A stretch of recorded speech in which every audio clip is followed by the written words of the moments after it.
Pour la deuxième vidéo, je commence à me prendre au jeu. Et j'ai toujours pas reçu le micro. Et je me suis dit, c'est pas grave, je le refais plus tard au pire. Je vais essayer de parler distinctement pour pas que le micro ait trop de mal. Donc, le deuxième jeu, qui est un des plus gros projets que j'ai, enfin c'est un gros petit, bref. Donc, jeu de cartes, comme son nom l'indique. Euh, il a pas mal de subtilités, comme beaucoup de projets. Mon but, c'est de prendre des trucs qui existent déjà et puis de les mélanger, voilà, de rajouter des choses c'est peut-être pas forcément rajouter, mais prendre des jeux typiques sous un autre angle pour le rendre intéressant d'une autre manière. Celui-ci, alors on va avoir un deck à droite et un deck à gauche. Je jouais essentiellement à Hearthstone, donc les mécanismes vont s'en rapprocher. Ce qui est cri de guerre, râle d'agonie, provocation. J'essaie de donner un style original. Ça, c'est un truc que j'aime bien, donc je redis, je vibe code, donc je fais avec l'IA, je fais le maximum de choses possibles avec l'IA. Et là où les gens disent que l'IA tue la créativité, moi, quand je pars dans un processus créatif avec l'IA, au contraire, je vais essayer de lui dire, j'ai ça comme idée, qu'est-ce que tu peux rajouter, qu'est-ce qu'on peut créer, qu'est-ce qui est trop compliqué pour toi, et on va essayer de partir sur des pistes, etc. Et donc ce côté néon là qui restera peut-être pas, hein, mais le côté néon des artworks, j'ai bien aimé. J'avais fait des cartes un peu plus compliquées, mais il avait du mal à se vaser entre déjà entre chaque artwork et ensuite entre l'endroit où on construit les decks et l'endroit où on joue. Donc je suis repassé sur un modèle de carte pour l'instant très simple. On verra plus tard. Donc voilà. Alors j'ai les boutons qui ont sauté là tout récemment pour mettre une carte à gauche, mettre une carte à droite, mais ça marche grosso modo. Là j'ai 20 cartes de chaque côté.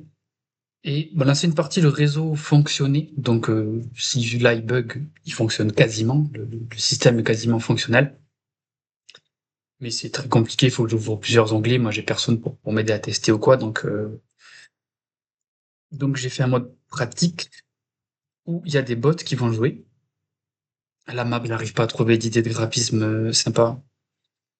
Euh, Récemment, j'ai essayé de réviser un petit peu la taille des cartes, des plateaux, etc. Mais c'est un peu compliqué.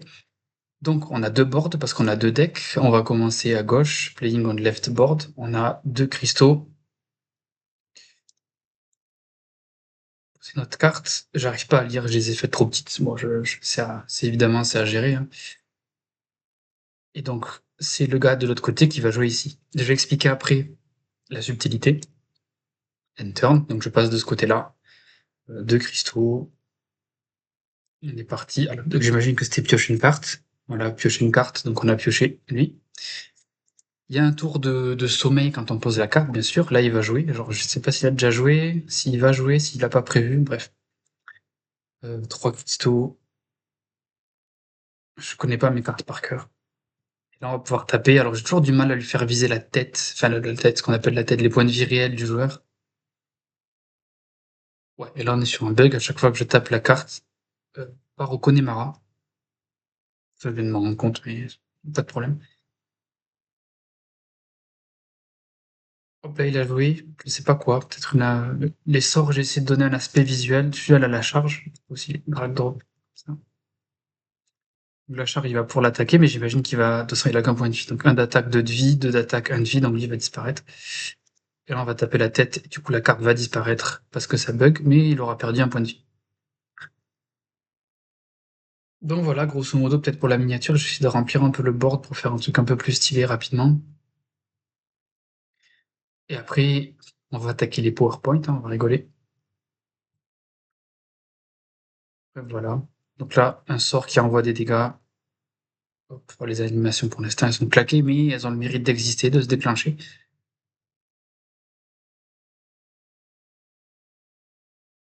Ils veulent pas trop jouer lui, il m'a attaqué mes points de vie, là, je suis à 16. Voilà, donc on gagne un cristal par tour, un cristal max. Et ce jusqu'à 10, si je dis pas de bêtises. Ouais, ça, c'était mes premières cartes un peu stylées. golem de jade, mais il n'y a pas de skin. Il y en a qui se souviennent peut-être de la mécanique golem de jade qui faisait qu'on invoquait une 1-1. Puis la prochaine fois qu'on utilise cet effet golem de jade, ce sera une 2-2, puis une 3-3, puis une 4-4. Donc j'ai instauré ça dans le jeu. Donc là, c'était un sort, je pense, qu'il invoque, c'est pour ça qu'on a une 1-1 ici. C'est la première mécanique que j'ai implémentée un petit peu originale. Bon, là, ça se croise, voilà, il y a plein de choses qui marchent pas. Mais voilà où ça en est, et on va attaquer les PowerPoint, les Paint. Ok. Là, on a un plateau normal. Ça sert juste de référence, il n'y a pas de piège. Hop, je l'avais en image. Ok. Donc là, on a un joueur. Je spécifie un joueur parce que ce serait intéressant après, ce serait important. Sa main, au passage, optionnellement, il y aurait son deck, sa pile de cartes à côté. Le board, les cartes qu'il pose, et le deck adverse, mais là, ce sera probablement nous. Donc le board, les cartes qu'il a posées, sa main et le joueur. Ok. Là, on voit pas un jeu, mais ça fonctionne. Tout tourne en fond, en back-end, on pourrait dire. Mais le jeu, en réalité, se passe comme ça.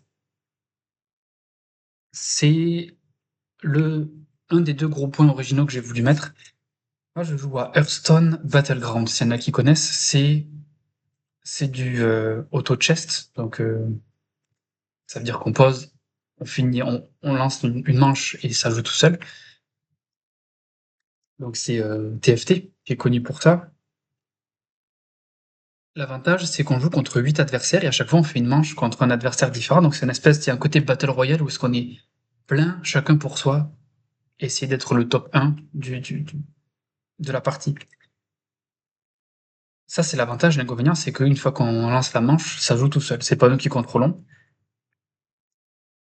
Et donc, Hearthstone Battleground, c'est un mélange parce qu'on va jouer un petit peu sur un board de cartes, de jeux de cartes, mais c'est un auto-chest. C'est-à-dire qu'une fois que la manche se lance, on a un adversaire et c'est pas nous qui dirigeons ce qui se passe.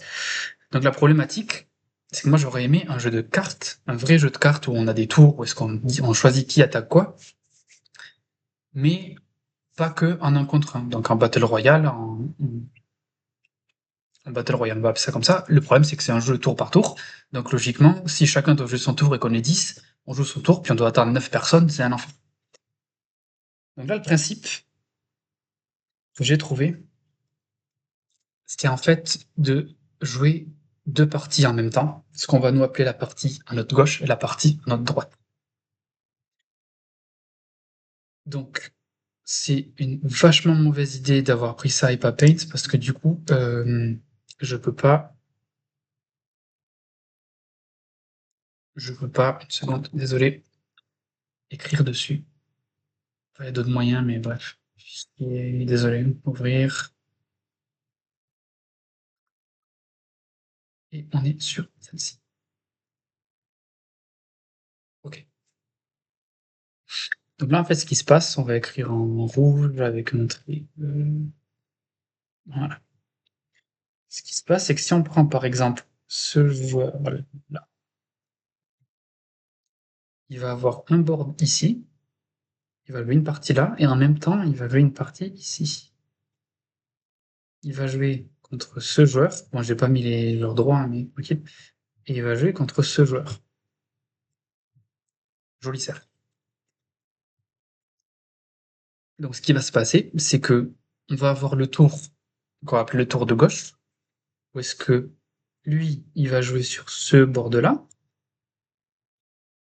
lui, il va jouer sur ce bord-là, lui, il va jouer sur ce bord-là. C'est bien la gauche, hein, j'ai pas tout raté. Bon, attends, ça sort bien même. Lui, il va jouer sur ce bord-là, etc., etc., etc. Parce que le principe, c'est évidemment qu'on peut pas jouer en même temps que le gars qui est en face de nous sur son board. Si par exemple, nous, on est là, et lui, en même temps, il joue ici, ça pose le problème de base des jeux de temps réel. On ne peut pas jouer aux échecs si le mec il joue en même temps que nous. Donc voilà, il faut que ce soit chacun son tour. Donc là, chacun joue sur son board de gauche. gauche, gauche, gauche, gauche, gauche. Et le tour d'après, hop, donc le tour d'avant,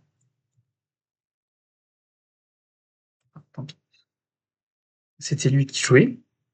Et là, ça s'inverse. Moi, je vais jouer sur mon bord de droite, et lui de même, et lui de même, et lui de même, etc. Ce qui fait que non seulement il n'y a pas d'attente, mais en plus, bah, il n'y a même pas de temps mort. Ça va jouer encore plus vite qu'un jeu de cartes normal où est-ce qu'on est censé attendre la fin du tour de l'autre. Voilà. Et donc, on va prendre le dernier dessin pour simplifier, parce que sinon, si la caméra devait faire une rotation de 90 degrés à chaque fois, quoique c'est pas impossible, mais ça aurait été un peu...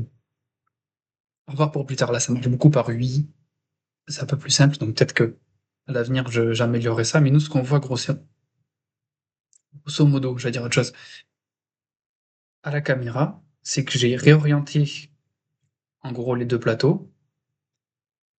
Nous, ce qu'on voit, c'est ça. Quand on est en jeu, si j'ai pas perdu, hop, voilà. Là, on voit 4 boards. On voit nos deux mains, on voit pas les mains adverses. Peut-être que je les rajouterai. Donc, c'est notre board de gauche, notre board de droite, notre main de gauche, notre main de droite.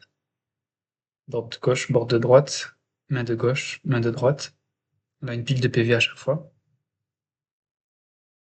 Et voilà. Et donc, ce qui se passe en toute logique,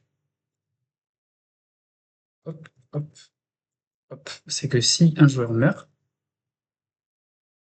étant lui, hop,